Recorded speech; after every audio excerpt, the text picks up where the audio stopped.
So ዛሬ ቻፕተር 4 እንጀምራለን። ቻፕተር 4 ላይ የምናገኘው the middle ages and early modern world ምናልባትም ከ500 እስከ 1750 ድረስ ያለውን እናገኛለን። በእርግጥ ምናልባት ኮምፔር ለማድረግ እንድመቻችሁ አብዛኛውን ዴቨሎፕመንት በዩሮፕ እና ኤዥያ ውስጥ ያሉ የተለያዩ አይነት እድገቶችን ለማየት እንሞክራለን። ለምሳሌ 7 ሴክሽኖች አሉ። በእርግጥ ሀሳቦቹን በሴክሽን አስቀመጥ ነው እንጂ ሀሳቦቹ ሁሉም የተያያዙ ናቸው። ለምሳሌ ሚድል ኤጅስ ኢን ዩሮፕ፣ ሚድል ኤጅስ ኢን ኤዥያ፣ ካፒታሊዝም፣ ኢራ ኦፍ ኤክስፕሎሬሽን አንድ ዲስካቨሪስ፣ ሬኔሳንስ፣ ሪፎርሜሽን አንድ ኢንዱስትሪያል ሪቮሉሽን።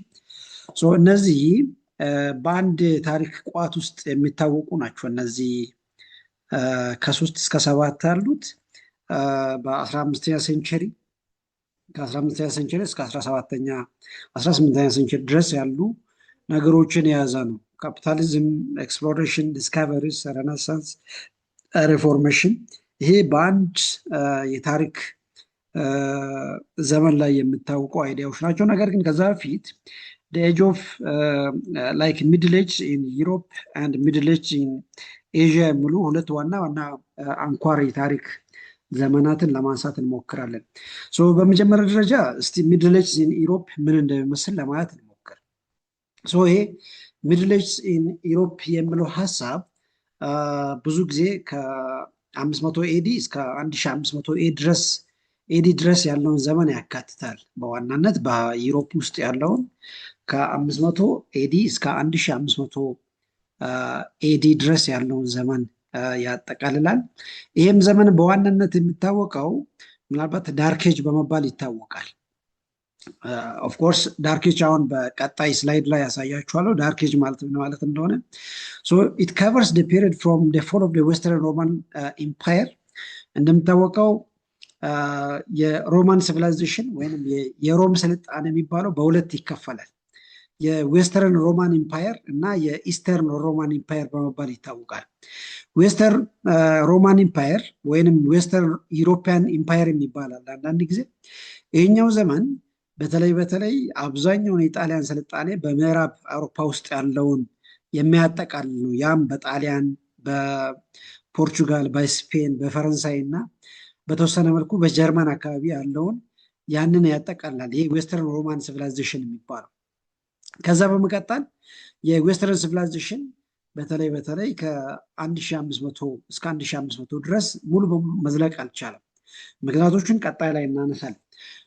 ይሄ ሚድል ኤጅ በዋናነት የሚታወቀው ፊውዳል ሶሳይቲ which emerges from the dark ages comprised three states ይላል።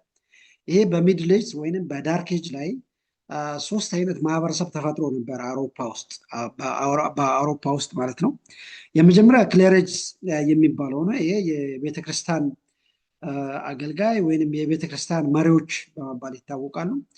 የመጀመሪያው this was the religious officials of the Catholic Church። ይሄ በዋናነትም በካቶሊክ ቸርች ውስጥ ያሉ የሃይማኖት ሰዎችን ያጠቃልላል።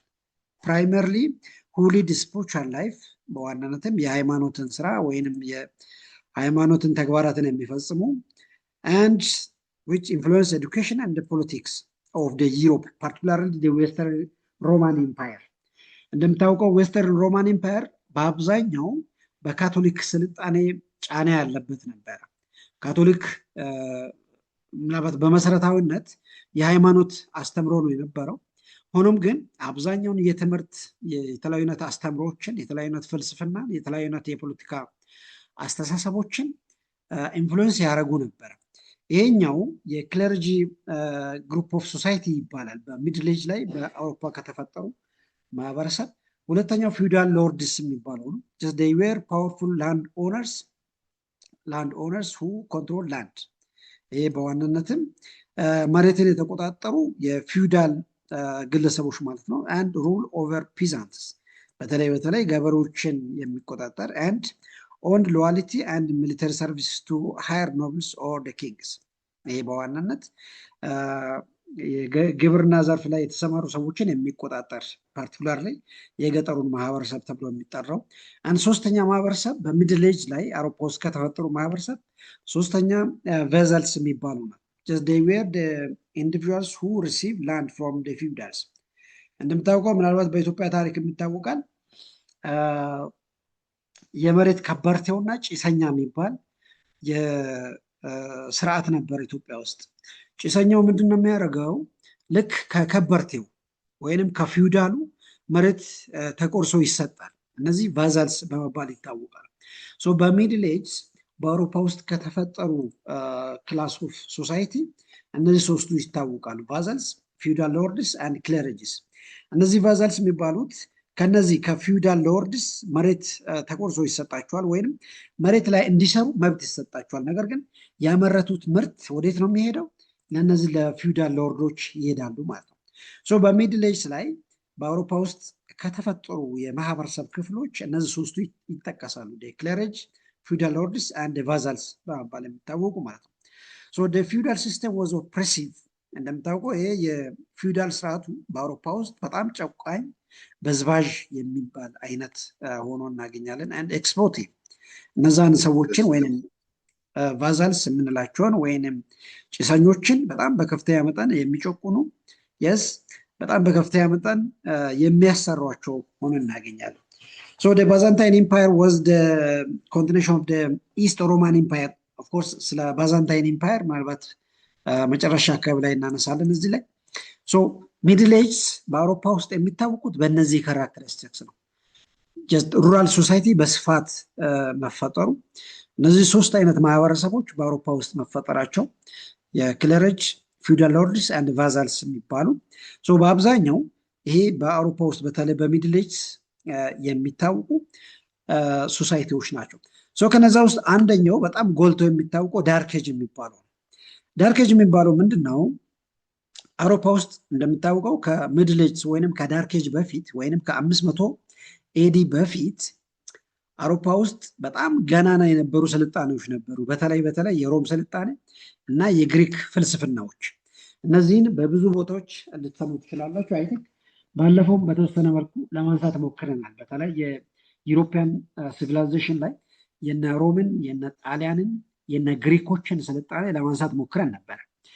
ዳርኬጅ የሚባለው ድምፆቻችሁን ከይቅርታ ጋር ሚዩት አድርጉ። ዳርኬጅ የሚባለው በዋናነት ይሄ የምዕራብ አውሮፓ ስልጣኔ ውድቀት ነው ዳርኬጅ በመባል የሚታወቀው። ያ ዘመንም ከ500 ኤዲ እስከ 1000 ኤዲ ድረስ ዘልቆ የነበረበት ዘመን ዳርኬጅ በመባል ይታወቃል። ይሰማችኋል አይደል? ይሰማል። ቀጥል። በጣም አሪፍ። ዳርኬጅ የሚባለው ቅድም ለማንሳት ሞክረን ነበረ። አውሮፓ ውስጥ በጣም ገናና የነበሩ ስልጣኔዎች ነበሩ። ለምሳሌ የሮማን ስልጣኔ፣ የግሪኮች ስልጣኔዎች፣ የነ እንግሊዝ ውስጥ የነበሩ የተለያዩ አይነት የፍልስፍና አስተሳሰቦች ነበሩ። በተለይ አውሮፓ ውስጥ በተለይ ምዕራብ አውሮፓ ውስጥ የነበረው በጣም ገናና የነበረው ስልጣኔ ውድቀት ዘመን ነው ዳርኬጅ በመባል የሚታወቀው። ይሄ በአውሮፓ ታሪክ በተለያዩ አይነት ዘመናት ይወሳል። ዛሬም ድረስ አውሮፓውያን እነዚህን ዘመናትን በብዙ አንግል ሊያነሱ ይችላሉ። the Western Roman Empire was destroyed by the internal and external problems of course። ያ ስልጣኔ የወደቀበት ሁለት አይነት ሪዝኖችን ልናነሳ እንችላለን። የውስጣዊ ችግሮችና ውጫዊ ችግሮች በመባል ይታወቃሉ። ከውስጣዊ ችግሮች አንዳንዶቹ ምናልባት እርስ በርሳቸው ላይክ ጣሊያን ውስጥ፣ ስፔን ውስጥ፣ ፖርቹጋል ውስጥ፣ እንግሊዝ ውስጥ፣ ግሪክ ውስጥ የነበሩ የተለያዩ አይነት ኢምፓየሮች ለመነሳት እንቅስቃሴ ማንሳት አንደኛው ችግር ነበረ። በተለይ ከኢንተርናል ፕሮብሌምስ አንደኛው ሆኖ የሚነሳው ነው። ኤክስተርናል ፕሮብሌም የሚባለው የባዛንታይን ኢምፓየር መውረር ነበር።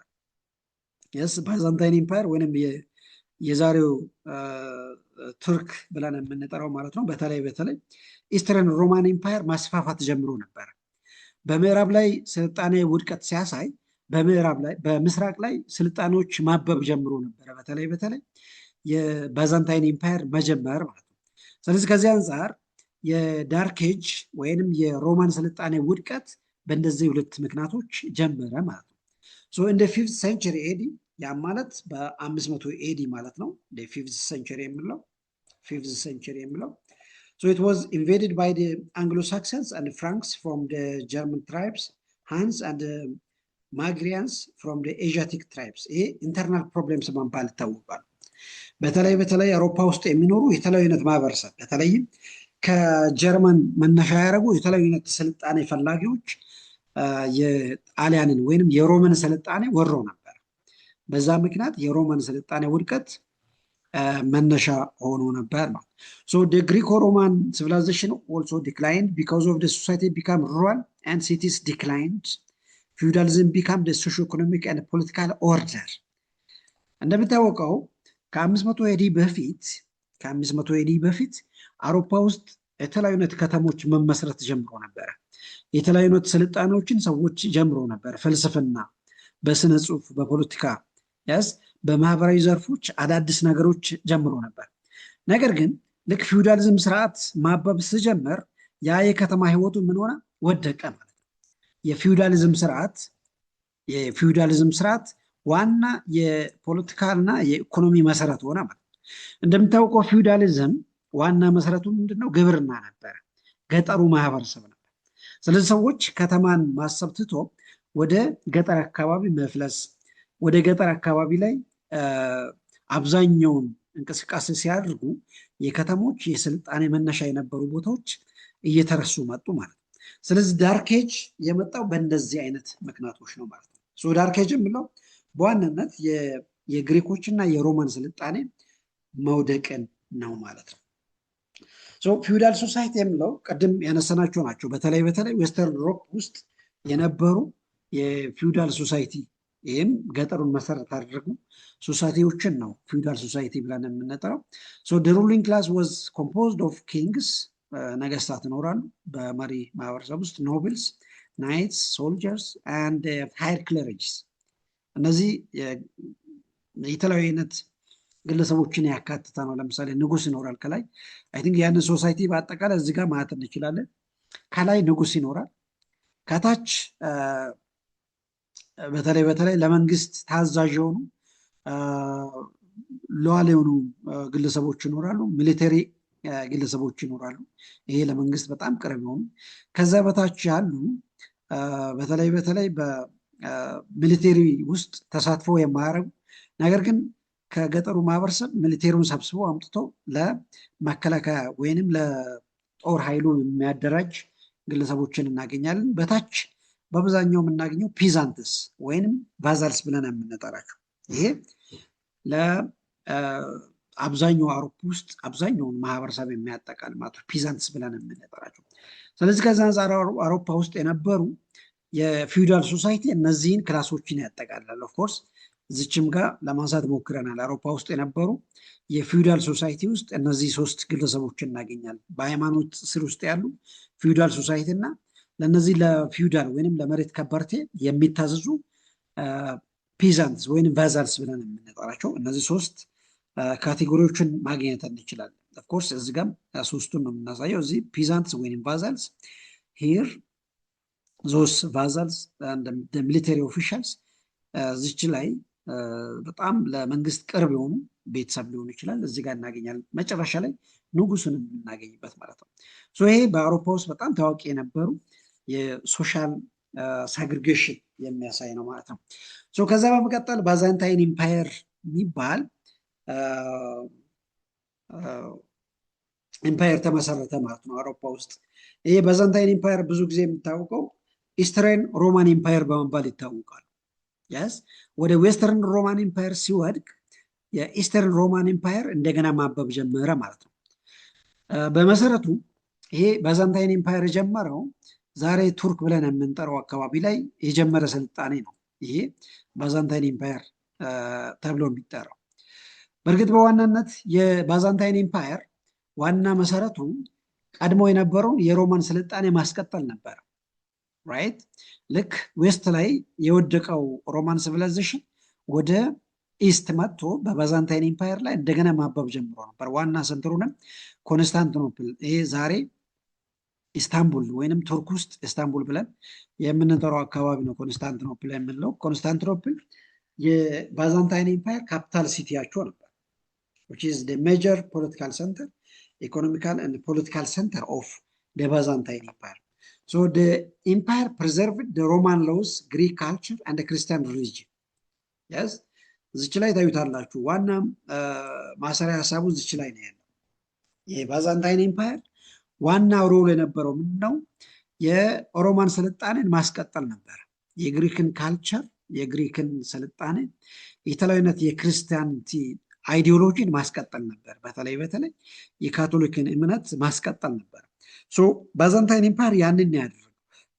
ምናልባትም በብዙ ቦታዎች ላይ ስታነቡ በጣም ብዙ ሀሳቦች ሊኖሩ ይችላሉ። ዞሮ ግን በእነዚህ በሶስቱ ሀሳቦች ላይ የተመሰረቱ ናቸው።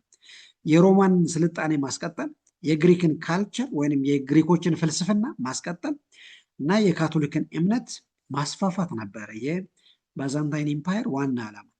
ዛሬም እንደሚታወቀው የቱርክ አብዛኞቹ ስልጣኖች ከሮም ስልጣኔ ጋር በጣም የተቀራረበ በጣም በቀጥታ የተቀዱ መሆናቸውን እናያቸዋለን ማለት ነው። ልክ ሮም ውስጥ የምናገኛቸውን ብዙ ነገሮችን ሄደን እዛ ቱርክ ውስጥ ወይንም ኢስታንቡል ውስጥ እናገኛለን ማለት ነው። ከዛ ይመነጫል።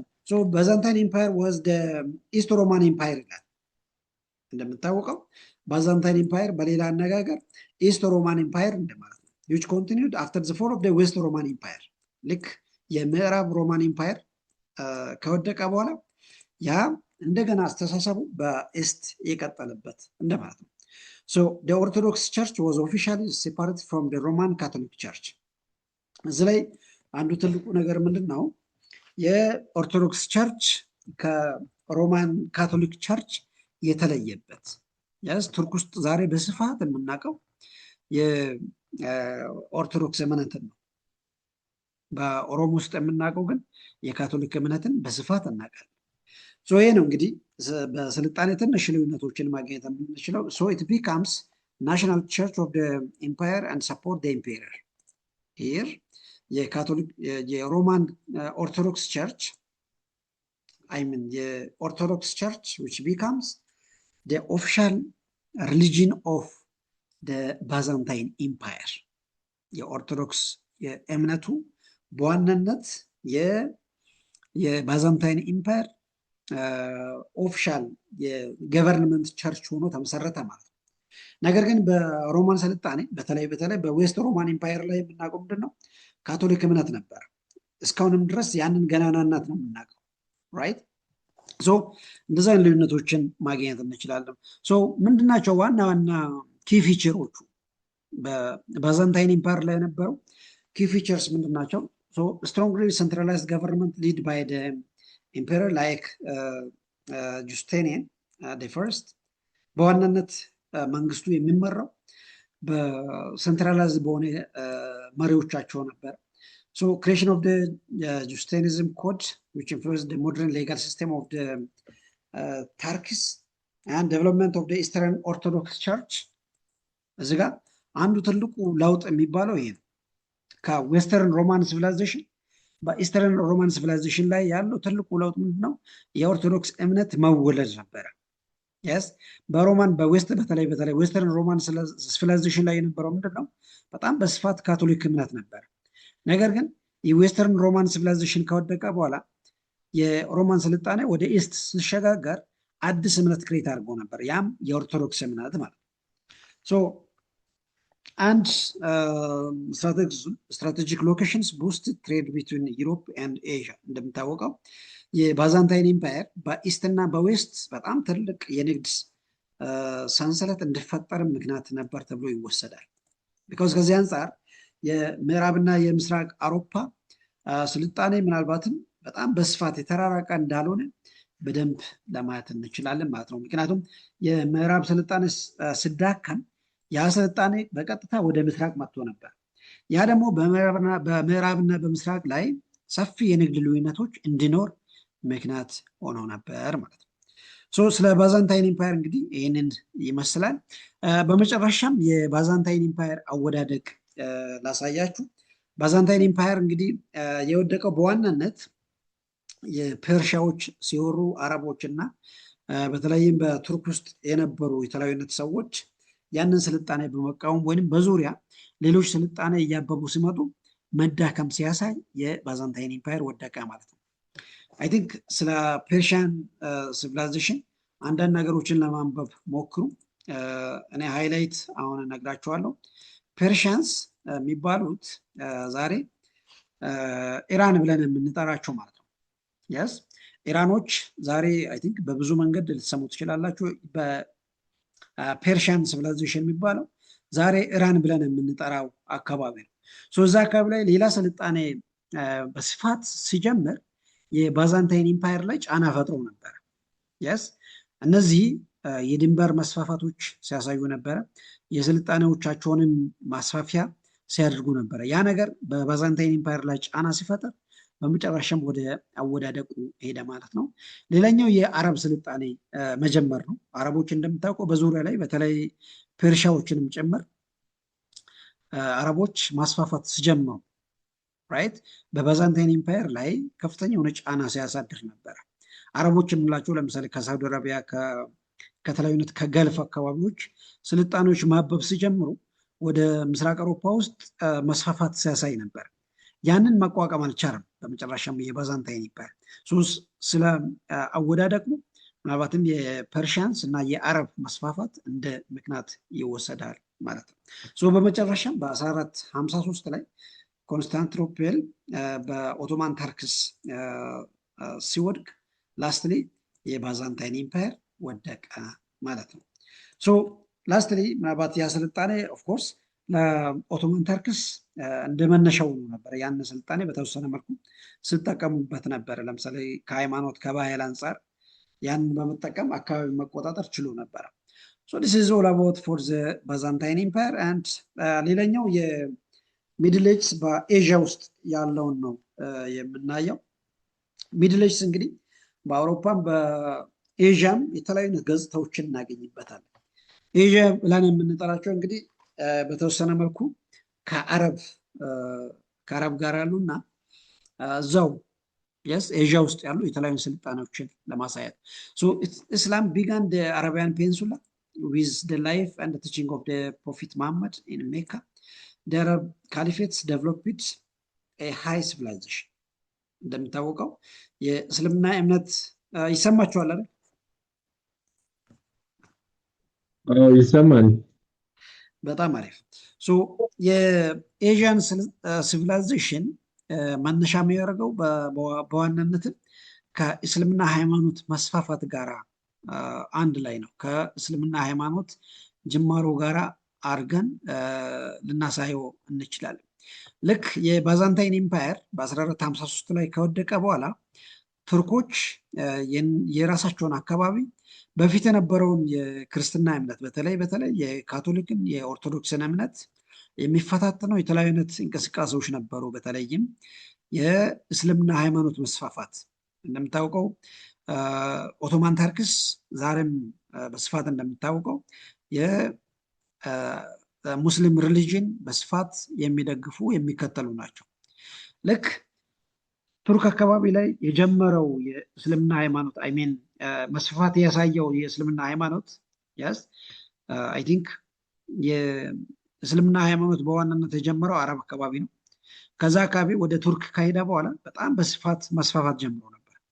ቱርክ አካባቢ እንደምታውቀው የኦቶማን ቱርክስ ስልጣኔ ነበረ በ1453 ላይ የጀመረው። 1453 ማለት የባዛንታይን ኢምፓየር የወደቀበት ጊዜ ማለት ነው። ኮንስታንቲኖፕል በኦቶማን ተርክስ ቁጥጥር ውስጥ የገባችበት ጊዜ ማለት ነው።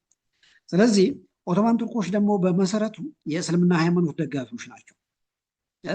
ከዚህ አንጻር ምን መጣ? አዲስ ስልጣኔ ለኤዥያ ለሚድል ኢስት አዲስ ስልጣኔ ይዞ መጣ ማለት ነው። ከዚህ አንጻር የእስልምና ሃይማኖት ጅማሮ ለኤዥያ በተለይ በሚድል ኢስት ላይ ላሉ ስልጣኔዎች እንደ መነሻ ይወሰዳል ማለት ነው። ከዚህ አንጻር ሚድል ኢስት ኢሮፕ ቤዚካሊ በኤዥያ ላይ የእስልምና ሃይማኖት ጅማሮ የነ ቻይና ስልጣኔ መስፋፋት የነ ህንድ ስልጣኔ መስፋፋት እንደ ጉልህ ይወሰዳል ማለት ነው። አይ ቲንክ ስለ ቻይኒዝ ሲቪላይዜሽን፣ የኢንዲያን ሲቪላይዜሽን፣ የኦቶማን ተርክስ ሲቪላይዜሽን በተለይ ቦታ ላይ ታገኙታላችሁ። ጀስት ሪፈር ለማድረግ ሞክሩ። ነገር ግን ኤዥያ ላይ በተለይ የቻይና ስልጣኔ በጣም ሰፊ ቦታ የሚይዝ ነው። የቻይና ስልጣኔ፣ የህንድ ስልጣኔ በጣም በብዙ መንገድ ትኩረት የሚሰጥበት ነው። ስለዚህ ኤዥያ ላይ በተለይ በሚድል ኤጅ ራይት በስፋት ከሚታወቁ ስልጣኔዎች አንደኛው አድርገን እንወስዳለን ማለት ነው። So another one is the rise and expansion of የእስልምና ሃይማኖት ነው። የእስልምና ሃይማኖት መጀመርና የመስፋፋት ሂደቶችን ላሳያችሁ። እስልምና እንግዲህ በዋናነት የጀመረው በ7 ሴንቸሪ አካባቢ ነው። በ610 ኤዲ አካባቢ ነው የጀመረው። ይሄ በዋናነትም በአረቢያን ፔንሱላ በሳውዲ አረቢያ አካባቢ ላይ በዋናነትም በፕሮፊት መሐመድ ህይወትና አስተምሮ ላይ መሰረት አደረገ። አይ ቲንክ ባለፈው ስለ ክርስቲያኒቲ በተወሰነ መልኩ ለማንሳት ሞክሬን ነበረ። ክርስቲያኒቲ የጂሰስ ክራይስት አስተምሮ ላይ በጂሰስ ክራይስት ህይወት ላይ መሰረት ያደረገ ትምህርት ነው ክርስቲያኒቲ ብለን የምንጠራው። ልክ እንደዛም የእስልምና ሃይማኖት ብለን የምንጠራው በፕሮፊት መሐመድ ህይወትና አስተምሮ ላይ መሰረት ያደረገ ሃይማኖት ነው እስላም ብለን የምንጠራው። እንግዲህ ይሄ ብዙ አይነት አስተምሮች አሉበት። ለምሳሌ በአንድ አላህ ወይንም በአንድ ጋድ ላይ የሚያምን እስላም is the worship of Allah። ያው አላህ የአረቢክ ወርድ ነው፣ ጋድ እንደማለት ነው። ይሄ ማለት ልክ እስላሞች ፈጣሪን ለማምለክ የሚጠቀሙበት ስም አላህ ወይንም ጋድ የሚለውን ስያሜ ሊያሰጠው ይችላል። So Islam was opposed by the Quraysh Arabs who began to persecute Prophet Muhammad, of course. ይሄ ምናልባትም በአረቦች ብዙ ጫና ሲደርስበት ነበረ። ልክ በፕሮፌት መሐመድን ለመግደል ስነሳሱ ምናልባት ያ ሂደት የራሱ ሆነ ሂደት አለበት። ነገር ግን በጣም ከፍተኛ የሆነ ጫና ነበረበት። ይህንንም ጫና በመፍራት በ622 ላይ ፕሮፌት መሐመድ ከሜካ ወደ መዲና ትራንስፌር አድርጎ ነበር። ይህንም ሂጅራ በመባል ይታወቃል። በተለይ የሙስሊም ካላንደር ጅማሮ ተብሎ ይወሰዳል ሂጅራ ወይም 622 ይሄ the Muslim Arabs changed the Near East and Middle East countries political, religious and social structure። ይሄ በተለይ የእስልምና ሃይማኖት አስተምሮ በሚድል ኢስት ውስጥ ያሉ የተለያዩ አይነት በተለይ የፖለቲካ የሃይማኖትና የማህበራዊ አስተምሮንም በጣም በብዙ መንገድ ቀይሮ ነበረ። right so following the days of the prophet, Muslim came under the Arab caliphates of the Umayyad and Abbasid dynasties in the Middle Ages። በተለይ በሚድል ኤጅ በእነዚህ ካሊፎች ተጽዕኖ ውስጥ ወድቆ ነበር።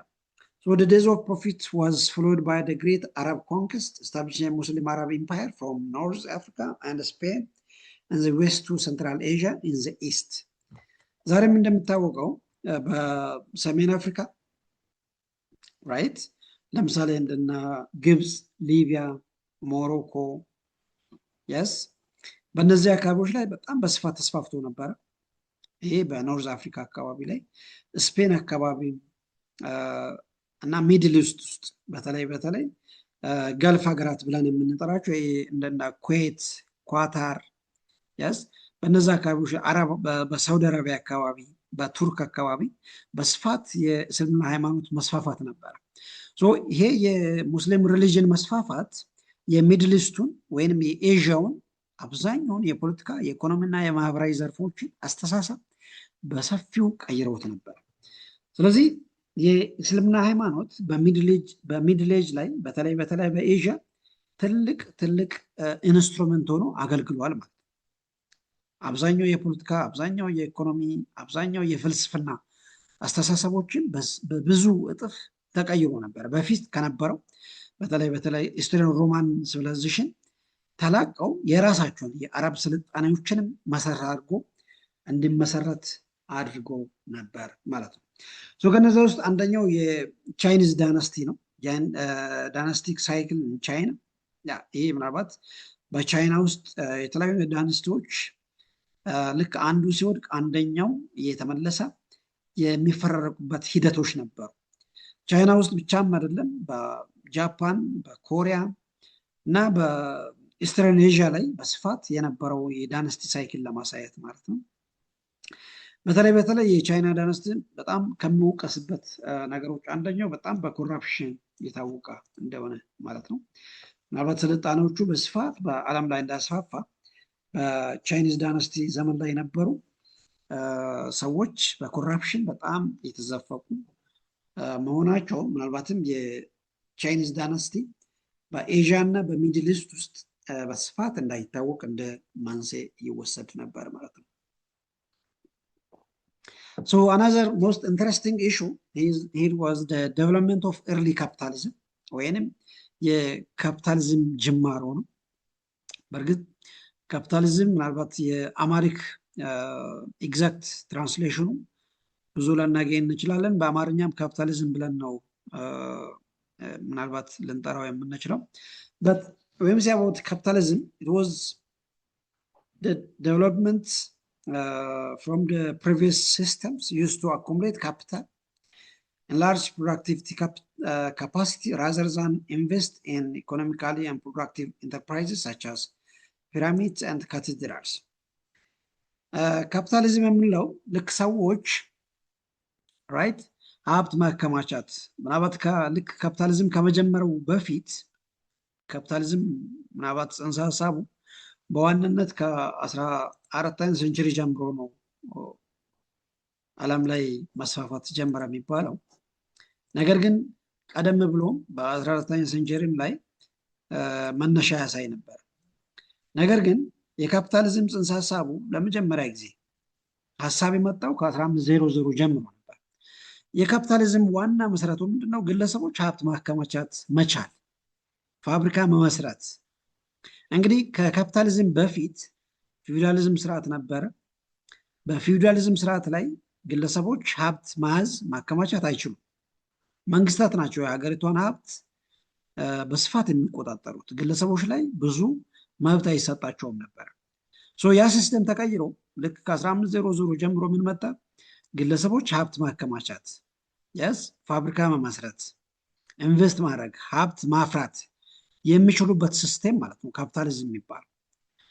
right? Some of the development of the early capitalism had their genesis in the last years of the feudal medieval period. እንደምታወቀው ልክ የሚዲቫል ፔሪየድ ወይም ፊውዳሊዝም አወዳደቅ ጅማሮ አካባቢ ላይ እንደመነሻ ያገለግል ነበረ። ለምሳሌ ሰዎች ተቃውሞቹን ሲያሰሙ መንግስታት ወይንም ነገስታት አብዛኛውን የሀገሪቷን የመንግስታትን ሀብት ተቆጣጥሮ ነበር። ያንን ሲስተም በመቃወም ነበረ ሰዎች ካፒታሊዝምን የፈጠሩት። የካፒታሊዝም መንስኤው ግለሰብ ከሰራ ሀብት ካፈራ ሀብትን መያዝ እንደሚችል የሚደነግግ ህግ ማለት ነው። ለምሳሌ ሰዎች ያን ንግድ ላይ ይሳተፉ ነበር። በንግድ በእርሻ ወይንም በተለያዩ ስራዎችን በመስራት ሀብት መፍጠር ይችሉ ነበር። ያንን ሀብት አብዛኛውን ሼር ሲወስድ ነበረው ማን ነው? መንግስታት ናቸው። ነገር ግን በኋላ ምን መጣ? ያንን ግለሰቦች በመቃወም የሰሩትን ያፈሩትን ሀብት ግለሰብ መጠቀም ማስፋፋት እንደሚችል ስርዓት አበጁ ማለት ነው። ያ ማለት ካፒታሊዝም ፈጠሩ ማለት ነው። ለካፒታሊዝም እንደመነሻ የሚወሰደው ትሬድ ቢጋን ስሎሊ ቱ ሪቫይቭ ኤንድ ኦልድ ሮማን ታውንስ ላይክ ለንደን ሪቪታላይዝድ። ለካፒታሊዝም እንደመነሻ ከሚወሰዱ ነገሮች ከተሞች መፈጠር ወይንም እንደገና ማበብ። ለምሳሌ እንደነ ለንደን ያሉ የእንግሊዝ ከተሞች፣ የነ ቤልጅየም፣ የነ ኒዘርላንድስ ከተሞች በዋናነት ቀድሞ የነበረውን ስልጣኔዎችን መጀመራቸው ለካፒታሊዝም እንደመነሻ ሆነ ማለት ነው። ይሰማል አይደል? ይሰማል። ሌላኛው ወደ ኤጅ ኦፍ ኤክስፕሎሬሽን ኤንድ ዲስከቨሪስ የሚባለው ነው። አይ ቲንክ ይሄ በብዙ መንገድ የምንሰማቸው ቋንቋዎች የምናውቃቸው ምስል እስከዛሬም ድረስ የምናውቃቸው ናቸው። ኤጅ ኦፍ ኤክስፕሎሬሽን ኤንድ ዲስከቨሪስ ይባላል። ይሄም ማለት ልክ በሬኔሳንስ ፔሪየድ ወይንም ከ1500 አንስተው በተለይ አውሮፓውያን ከራሳቸው አገር ከራሳቸው ቦታ ተነስተው ሌሎች ቦታዎችን ማሰስ የጀመሩበት ጊዜ ማለት ነው። Europeans were driven to start exploring activities due to their need to pursue long distance trades. ዋና መሰረቱ ምንድን ነው? አውሮፓ ውስጥ ለምሳሌ ንግድ ለማስፋፋት እዛው ቦታ ብቻ ላይ መስራትን አልመረጡም። ያስ ወደ ኤዥያ፣ ወደ ኖርዝ አሜሪካ፣ ወደ አፍሪካ፣ ወደ ላቲን አሜሪካ ሄደው ንግድ መስራትን እንደ አማራጭ ይወስዱ ነበር። እዛው በራሳቸው ቦታ ላይ ያስ ፋብሪካዎች መመስረት ጀምሮ ነበረ። ምርት ማምረት ተጀምሮ ነበረ። ያንን ምርት ከራሳቸው ቦታ ወስደው ሌላ ቦታ ላይ መስራትን ያስ ከሌላ ቦታ ምርት አምጥቶ በራሳቸው አካባቢ ላይ ማምረትን ሀሳብ አድሮባቸው ነበር። ለዛ ነው ኤክስፕሎሬሽን አሰሳ ብለን እንጠራዋለን። አክቹዋሊ ኤክስፕሎሬሽን ማለት አሰሳ ወይንም አዳዲስ ቦታዎችን መፈለግ ማግኘት የሚል ስያሜ ሊያሰጠው ይችላል። ስለዚህ ሰዎች ከአውሮፓ በተለይ ከፖርቹጋል፣ ከስፔን፣ ከጣሊያን፣ ከእንግሊዝ ተነስተው ወደ አፍሪካ፣ ወደ ዩሮፕ፣ ወደ ኤዥያ ያስ ተንቀሳቅሶ አዳዲስ ቦታዎችን ማግኘት ንግድ መስራት አማራጭ አድርጎ ነበር። The exploration were in part incited by the need to circumvent the Ottoman Turkish blockades of the old long distance trade. ምናልባት ሌላኛው ዓላማ የነበረው ምንድን ነው? ልክ ከ1500 በፊት ኦቶማን ተርኮች አውሮፓን፣ ኤዥያን እና ሚድልስትን በስፋት ተቆጣጥሮ ነበር። ያንንም ብሎክ ያደረጉበትን ማስመሮችን ለማስከፈት አማራጭ ፍለጋም ነበር። የኦቶማን ቱርክ ስልጣኔ የአውሮፓውያንን ስልጣኔ በስፋት ጋርዶ ነበር። በተለይ አውሮፓውያን ከነሱ ቦታ ተነስቶ ወደ ሚድልስት፣ ወደ ኤዥያ ማለፍ አይችሉም፣ ወደ አፍሪካ ማለፍ አይችሉም። የኦቶማን ቱርክ ስልጣኔ ስላለ ማለት ነው። ያንን የስ ፔኔትሬት አድርጎ ወደ አፍሪካ፣ ወደ ኤዥያ፣ ወደ ሚድልስት ለመሻገር መስመሮችን ፍለጋ ነበር የኤክስፕሎሬሽን ስራዎችን የሰሩበት አንደኛው ዓላማ ይህ ነበር። በኤክስፕሎሬሽን በጣም የሚታወቁት ስፔኖችና ፖርቹጋሎች ናቸው። በዋናነት በኤክስፕሎሬሽን በጣም ግንባር ቀደም በዋናነትም ፈርቀዳጅም ይባላሉ። መንግስታት ጭምር ግለሰቦችን ስፖንሰር አድርገው አዳዲስ የንግድ መስመሮችን እንዲያገኙ እንዲያፈላልጉ ያደርግ ነበር። በተለይ ከ15ኛ ሴንቸሪ እስከ 19ኛ ሴንቸሪ በስፋት ስተገበርበት ነበር። In the 5th century, Europeans discovered new regions in Africa, Far East and America. ልክ ከ15ኛ ሴንቸሪ ጀምሮ አውሮፓውያን አዳዲስ ቦታዎችን ማግኘት ጀምሮ ነበር። ኦፍኮርስ ከ15ኛ ሴንቸሪ በፊት አውሮፓውያን በስፋት አፍሪካን በደንብ አያውቋትም ነበር። ሚድልስትን ወይም መካከለኛ ምስራቅን እና ሩቅ ምስራቅ አካባቢዎች እና ኤዥያ አካባቢዎችን በስፋት አይገነዘቡም ነበር። ለምሳሌ ኢትዮጵያ የት እንዳለች፣ አፍሪካ ውስጥ ያሉ ሀገራት የት እንዳሉ፣ በመካከለኛ ምስራቅ ላይ ያሉ የአረብ ሀገራት የት እንዳሉ አያውቋቸውም ነበር። ነገር ግን ያንን አፍሪካን በደንብ ማወቅ የጀመሩት ከመቼ ነው? ከ15ኛ ሴንቸሪ ጀምሮ ነበር። በተለይም በኤክስፕሎሬሽን አማካኝነት ማለት ነው። ራይት ይህንን ኤክስፕሎሬሽን ወይንም የአሰሳ ስራዎችን እንዲሰሩ ያስገድዳቸው ነገሮች ምን ነበረ? ዋና አስገዳጅ ምክንያቶች፣ የመጀመሪያ ለንግዶቻቸው መስመር ማፈላለግ ነበር አንዱ ዓላማ። ልክ ስፔን ውስጥ፣ ፖርቹጋል ውስጥ፣ እንግሊዝ ውስጥ፣ ፈረንሳይ የሚመረቱ ወይንም ለሚመረቱ ነገሮች ጥሬ ዕቃ ፍለጋ ወይንም ያመረቱትን ነገር ለመሸጥ የንግድ ቦታዎችን ማፈላለግ ዓላማ ነበር። አንደኛው ዓላማ የሚባለው ለሎንግ ዲስታንስ ትሬድ ሩቶችን ማፈላለግ ነበር። ሌላኛው ዓላማ ምናልባት በተለይ መንግስታት ስፖንሰር ያደርጋሉ ግለሰቦችን አዳዲስ ቦታዎችን እንዲያገኙ፣ የንግድ መስመሮችን ክሬት እንዲያደርጉ ወይም አሰሶ እንዲያገኙ መንግስታት ግለሰቦችን ስፖንሰር አድርገው እንዲሰሩ ይፈቅድ ነበር። ይሄ ምናልባትም አዲስ ጅማሩ ስለነበረ ግለሰቦች እንደ ልብ ከቦታ ቦታ ተንቀሳቅሰው እንደ ስራ መስክም አድርገው ይወስዱ ነበር። ለምሳሌ የፖርቹጋል መንግስታት ለምሳሌ የንግስት ኤልሳቤት የፖርቹጋል በአሰሳ ስራዎች ላይ እውቀት ያላቸውን ግለሰቦች ስፖንሰር አድርገው የተለያዩ ቦታዎችን ይልኩ ነበር፣ የንግስት ኤልሳቤት ጭምር ነው።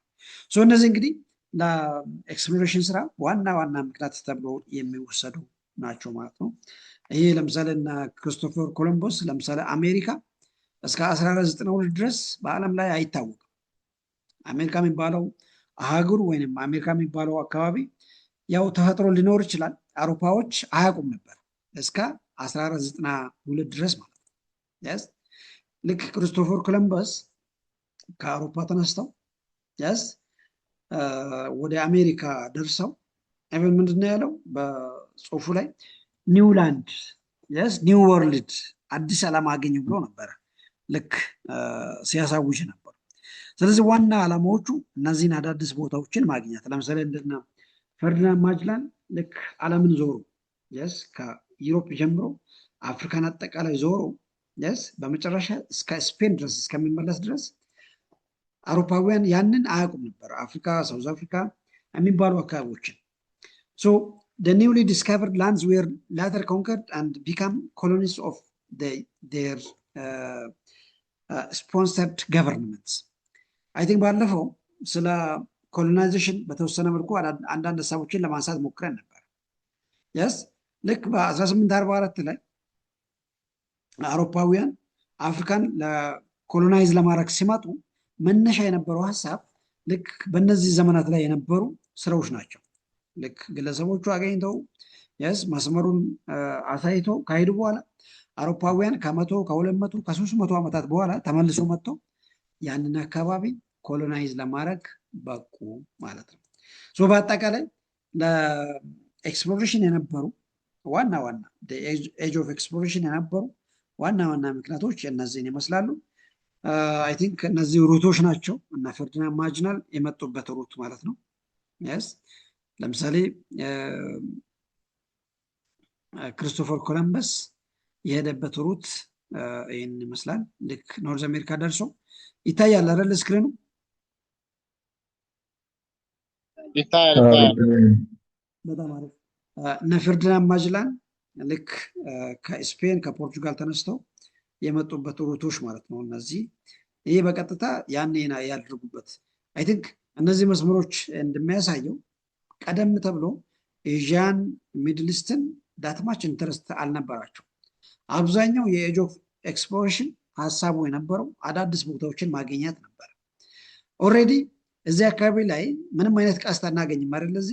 እዚህ አካባቢ ላይ የምንነበረ የኦቶማን ቱርክስ ተጽዕኖ ነበር። ያስ እዚህ አካባቢ ላይ ከ1500 አንስተው ያስ ኦፍኮርስ ከ1553 ጀምሮ ከ1453 ጀምሮ እስከ 1500 ድረስ የኦቶማን ቱርክስ ተጽዕኖ ነበር። ስለዚህ አውሮፓውያን በዚህ በኩል ማለፍ አይችሉም። የኦቶማን ተርክስ ተጽዕኖ ስለነበረ ዋናው ሀሳቡ የነበረው አዳዲስ መስመሮችን መፈለግ ነበረበት አውሮፓውያን። በዋናነትም ይህንን ካረጉ በኋላ አዳዲስ አካባቢዎችን ክሬት አድርገው የንግድ ስራዎቻቸውን ያቀላጥፉ ነበር ማለት ነው። ሌላኛው የሬኔሳንስ ፔሪድ ነው። ይሄ ማለት ልክ ከ14ኛ ከ15ኛ ሴንቸሪ አንስተው እስከ 17ኛ ሴንቸሪ ድረስ የነበረው ዘመን ነው። ሬኔሳንስ የሚባለውን ቃል ምናልባት ከዚህ በፊት ሰምታችሁ ሊሆን ይችላል። ሬኔሳንስ የሚለው ሀሳብ የላቲን ቃል ነው። ትርጉሙ ምንድን ነው? ሪቨርስ ኦፍ ሮማን ሲቪላይዜሽን ማለት ነው። የእንግሊዝኛ ትርጓሜው ሪቨርስ ኦፍ ሮማን ስልጣኔ። አይ ቲንክ አንድ ነገር ወደኋላ ሊመልሳችሁ። ቅድም እዚህ ላይ ምን ብያችሁ ነበረ? አይ ቲንክ እዚች አካባቢ ላይ ልክ በና ባዛንታይን ኢምፓየር ከመጀመሩ በፊት በዌስተርን ዩሮፕ ውስጥ ዌስተርን ሮማን ስልጣኔ የሚባል ነበር። ዌስተርን ሮማን ስልጣኔ የሚባል ነበር። የስ በዳርክ ኤጅ ላይ ዳርክ ኤጅ ብለን የምንጠራው ምንድነው? የሮማን ስልጣኔ መውደቅ ማለት ነው። ወይንም የዌስተርን ሮማን ሲቪላይዜሽን የውድቀት ዘመን ማለት ነው ዳርክ ኤጅ የሚባለው። ስለዚህ እዚች ላይ እዚህ ጋር ይሄ የምታዩት ይሄ ሀሳብ ማለት ነው ሬኔሳንስ የሚባለው ሬኔሳንስ ፔሪየድ የሚባለው ጀስት ሪቨርስ ኦፍ ዞስ ሮማን ስልጣኔ ማለት ነው። ልክ ቅድም እንዳሳየዋችሁ የሮም ስልጣኔ ከወደቀበት የተነሳበት ዘመን ማለት ነው ሬኔሳንስ ፔሪየድ የሚባለው። yes the word renaissance indicates the rebirth of learning. It began in the 14th century and indeed in the 17th century. ልክ ከ19 ሴንቸሪ እስከ 17ኛ ሴንቸሪ ለ300 ዓመታት አውሮፓ ውስጥ የቆየበት ማለት ነው። 14 15 16 17 በእነዚህ በ300 ዓመታት ላይ አውሮፓ ውስጥ የነበረ ዘመን ነው ሬኔሳንስ ፔሪድ የሚባለው። ዋና ሀሳቡ ምንድን ነው? ቀድሞ የነበረው የኦሮማን ስልጣኔ የግሪክ ስልጣኔዎችን እንደገና ያነሱበት እንደገና የተነሳበት ዘመን ነው ሬኔሳንስ ፔሪድ የሚባለው። እንግዲህ ሬኔሳንስ ለመጀመሪያ ጊዜ የጀመረው በኢትሊ ውስጥ ነው። ኢት ቢጋን ኢን ኢትሊ። እንደምታወቀው የጣሊያን ዋና ከተማ ዛሬም የምናውቀው ሮም ነው። ሮም ደግሞ ቀደም እንዳነሳ ነው ከ1500 በፊት እስከ ከ500 ጀምሮ ከ500 ኤዲ ጀምሮ እስከ 1500 ድረስ ያ የሮማን ስልጣኔ ወድቆ ነበረ። ያንን ነው እንደገና ልክ በ19 ሴንቸሪ ላይ አውሮፓውያን እንደገና እንዲያብብ ያደረጉት ማለት ነው። ከጣሊያን ተነስቶ ሞላውን አውሮፓ አዳርሶ ነበር ማለት ነው። ስለዚህ የሬኔሳንስ ፔሪድ የሚባለው the Renaissance ideology, the state of the human beings and their world and freedom of thought and actions ልክ ቀድሞ የነበረውን አስተሳሰብ፣ ቴክኖሎጂ፣ ፍልስፍና እንደገና ማጥናት ነበር ይሄ የሬኔሳንስ ፔሪድ የሚባለው። በሬኔሳንስ ፔሪድ ላይ ሰዎች ላይክ በሊትሬቸር፣ በፔይንቲንግ፣ በስክልፕቸር፣ አርኪቴክቸር አንድ በተለይ በሳይንስ ስራዎች አዳዲስ ነገሮችን መፍጠር የጀመሩበት ጊዜ ማለት ነው።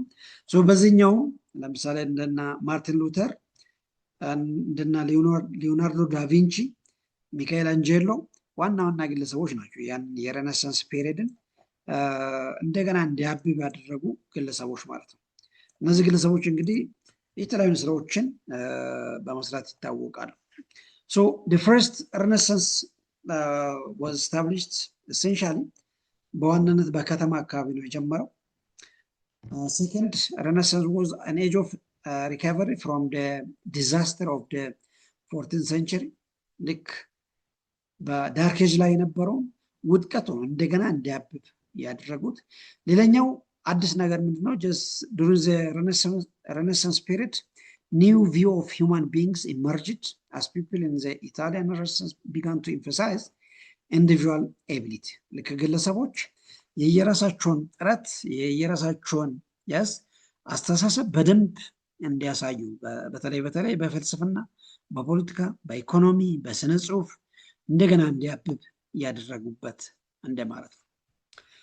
this is all about and ሌላኛው በስነ ጽሁፍ፣ በአርት፣ በሳይንስ የተለያዩ አይነት አዳዲስ ነገሮች በሬኔሳንስ ፔሪድ ተፈጥሮ ነበረ። ምናልባት ከአዳዲስ ነገሮቹ ለምሳሌ ያክል ለማንሳት እነ ማርቲን ሉተር ሃይማኖትን በነፃነት እንግዲህ ከሬኔሳንስ ፔሪድ በፊት ሰዎች ሃይማኖትን መቃወም የፈለጉትን ሃይማኖት መከተል አይችሉም ነበር። ነገር ግን ልክ በሬኔሳንስ ፔሪድ ላይ ሰዎች ምን አመጡ ማለት ነው? ኢቭን ሃይማኖትን ጭምር መተቻት እንዲችሉ እድል አገኙ ማለት ነው። ከስነ ጽሁፍ ከአርት አንጻር ለምሳሌ እንደና ሊዮናርዶ ዳቪንቺ የተለያዩ አይነት የቅርጻ ቅርጽ ስራዎችን በስፋት ይሰሩ ነበር። ለምሳሌ ሞናሊዛ ዛሬም እስከዛሬ ድረስም አቻ ያልተገኘለት የማርያም ስዕል የሳለ ሰውዬ ማለት ነው ሊዮናርዶ ዳቪንቺ ብለን የምንጠራው። ከሳይንስ አንጻር ብዙ የሳይንስ ግኝቶች የተፈጠሩበት ዘመን ነው ሬኔሳንስ ፔሪድ የምንለው ማለት ነው። ሌላኛው የሪፎርሜሽን ፔሪድ ነው። ሪፎርሜሽን was the religious movement I think ሪፎርሜሽን ብለው የሃይማኖት ንቅናቄ ልንለው እንችላለን። ይህም that separated Protestants from the Catholic Church ልክ ካቶሊክ ቸርች ውስጥ የተለያዩ አይነት ጉድለት አለ በማለት ግለሰቦች በመተቻት አዲስ ሃይማኖት ይዞ የወጡበት ላይክ ፕሮቴስታንት የሚለው ሀሳብ ለመጀመሪያ ጊዜ በ16ኛ ሴንቸሪ ላይ የጀመረበት ጊዜ ማለት ነው። ይህ ሪፎርሜሽን ፔሪድ ብለን እንጠራለን ማለት ነው። አይ ቲንክ ስለ ማርቲን ሉተር ብዙ ሀሳቦችን ማንሳት እንችላለን። ለምሳሌ ማርቲን ሉተር ካነሳቸው ሀሳቦች ለምሳሌ በማህበራዊ፣ በፖለቲካ፣ በኢኮኖሚ፣ በሃይማኖት ያነሳቸው ሀሳቦች አሉ። ለምሳሌ በአውሮፓ ውስጥ በተለይም በሮማን ሲቪላይዜሽን ዘመን ላይ በተለይም ከሬኔሳንስ ዘመን ላይ ሰዎች የተለያዩ ነገሮችን ሲያደርጉ ነበር። በተለይ ሃይማኖት ዘርፍ ላይ ማለት ነው። ለምሳሌ የሃይማኖት መሪዎች የፖለቲካ መሪዎችም ነበሩ። በተለይ ከሬኔሳንስ ዘመን በፊት ማለት ነው። እነዛ ነገሮችን ይቃወሙ ነበር። ለምሳሌ አንዳንድ ቸርቾች በአንዳንድ ቸርች ውስጥ ያሉ የቸርች መሪዎች በጣም በሙስና ውስጥ ገብቶ ነበር። ለምሳሌ እዚህ ጋር ታዩታላችሁ። በተለይ በሃይማኖት ውስጥ and many people who found church practice such as the sale of በሃይማኖት ወይንም በቤተክርስቲያን ውስጥ የማይጠበቁ የማይፈቀዱ ነገሮች ይሸጡ ይለወጡ ነበር።